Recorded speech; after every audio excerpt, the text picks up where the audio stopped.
आता आपण बघूयात मतदानासंदर्भातल्या काही अन्य बातम्या।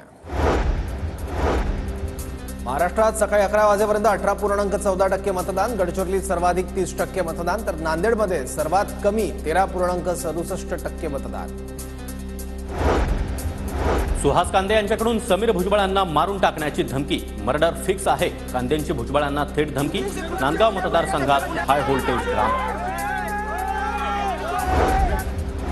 सुहास कांदेंनी बोलवलेल्या मतदारांना समीर भुजबळांनी अडवलं। नांदगाव मनमाड रस्त्यावरील प्रकार, दोन्ही गटांमध्ये राडा। गुरुकुल कॉलेज परिसरातून मतदानासाठी निघाले होते मतदार। धुळ्यामध्ये भाजप आणि वंचित बहुजन आघाडीच्या कार्यकर्त्यांमध्ये देखील राडा, पैसे वाटपाच्या संशयावरून कार्यकर्ते भिडले, राडा करणारे कार्यकर्ते पोलिसांच्या ताब्यात।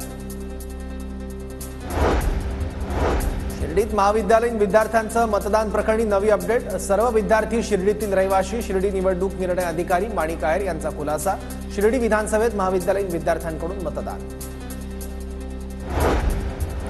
सिल्लोड तालुक्यातील घटांगरी गावामध्ये 2 गटात राडा, मतदान केंद्रावर मतदान करण्याच्या कारणावरून तुंबळ हाणामारी।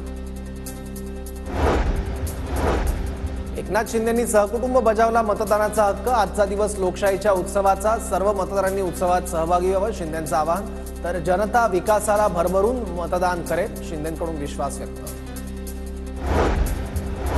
उद्धव ठाकरे यांनी देखील सहकुटुंब मतदानाचा हक्क बजावला, राज्यातील सर्वच मतदारांनी मतदानाचा हक्क बजावावा, ठाकरेंचं आवाहन।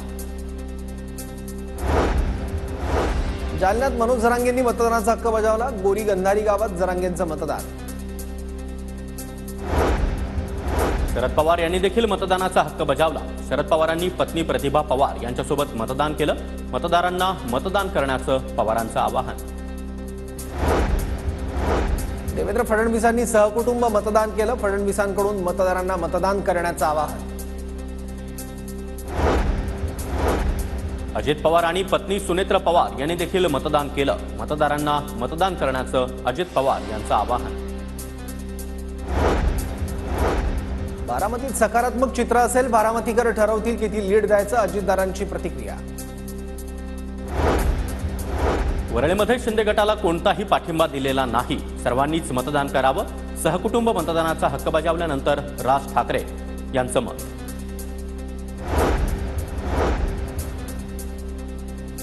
केंद्रीय मंत्री नितीन गडकरींनी सहकुटुंब बजावला मतदानाचा हक्क, राज्यात बहुमताने महायुतीचं सरकार येईल, गडकरींची प्रतिक्रिया। बिटकॉइन संदर्भातील आरोपांनंतर नाना पटोलेंनी ऑडिओ क्लिप ऐकवली, व्हायरल ऑडिओ क्लिपमधला आवाज माझा नाही, पटोलेंकडून स्पष्टीकरण। बिटकॉइनबाबत ऑडिओ क्लिपमधील आवाज हा नाना पटोले आणि सुप्रिया सुळेंचाच, अजित पवारांचं वक्तव्य। बिटकॉइन विकून पैशांचा वापर केल्याचा रवींद्रनाथ पाटलांचा आरोप। अजित पवार काहीही बोलतील पण तो आवाज माझा नाही, कालच खोट्या ऑडिओ क्लिपची सायबर क्राईमकडे तक्रार केली आहे, सुधांशु त्रिवेदींनी केलेले आरोप सुप्रिया सुळेंनी फेटाळले, समोरासमोर चर्चा करण्यास तयार असल्याचं देखील सुळेंचं आव्हान।